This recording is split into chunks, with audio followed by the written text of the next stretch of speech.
रेखा उपाध्याय, ये हैं राधा भक्ति सागर। आज हम दोनों बहनें मिलके एक बहुत प्यारा भी कहानी सुनाने जा रही हूँ। आप सबको अच्छा लगेगा तो कमेंट में जरूर बताना। यही पार गंगा रे वही पार जमुना, यारे बिचवा में सरयू करे तरे लाला नवा, यारे बिचवा में सरजू करे तरे लाला नवा।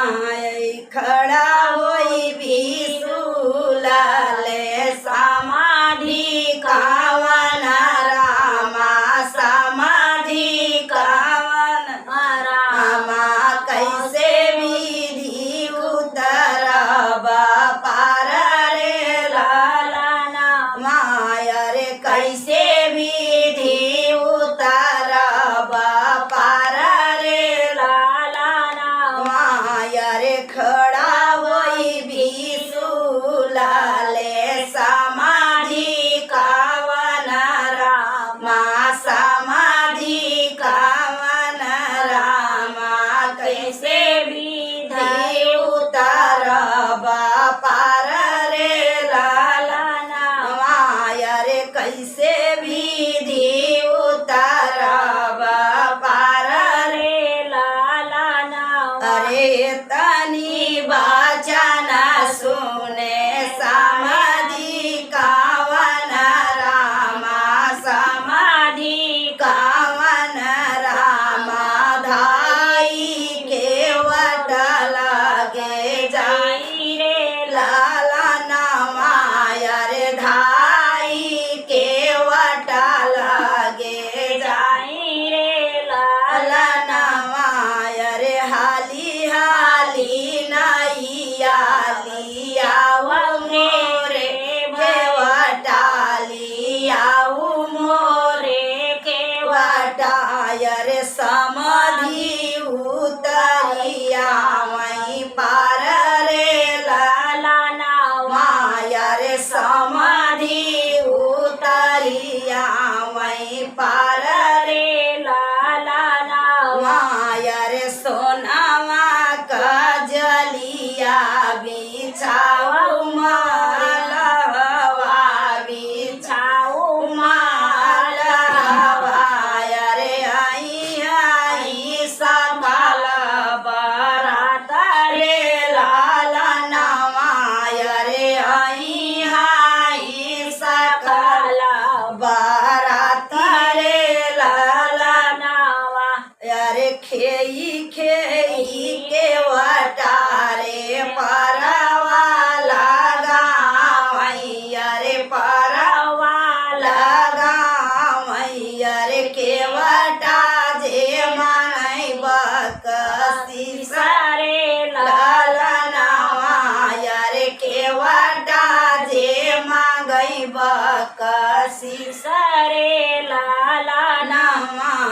रे आपनी माई दुल्हे दान देई दे, दाहे जा देई दे।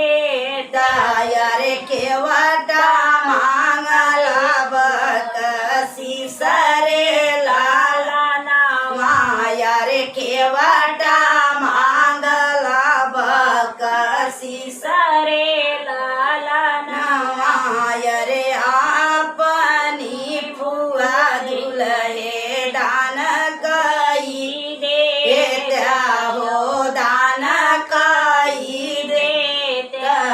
रे केवटा के देता उतराई रे लाला नामा, रे केवटा के देता उतराई रे लाला नामा। ये तनी वचन जब सुनले दुल्हे रामा, सुनले दुल्हे रामा।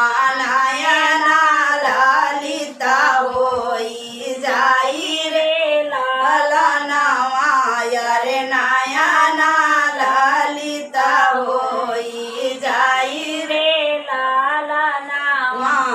रे जावनी मोरी माई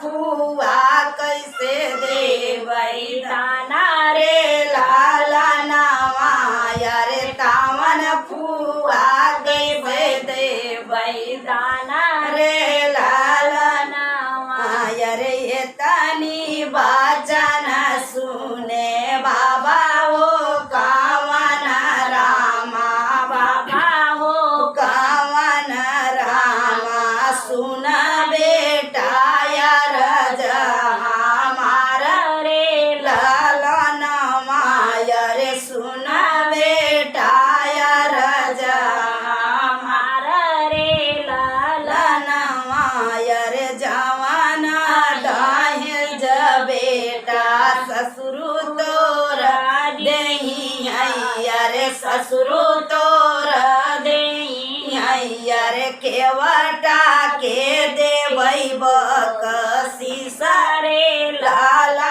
नामा यारे केवटा के देवई बकसी सारे लाला नामा यारे जाऊँ नाही गोड़ बेटा सारा तोरा देही यारे साला तोरा देही यारे केवटा के देवई उतराई रे लाला नामा यारे केवटा के देवई उतराई रे लाला नामा यारे सुंदर बेटी बियाहिले चलबई बियाहिले चलबई यारे होई आई नाउआ हमार रे लाला नावा यारे होई आई नाउआ हमार रे लाला नावा यारे लाली दुलहीन आंगना मोरे डोली आंगना मोरे डोली यारे जाई हाई जियरा जुड़ाई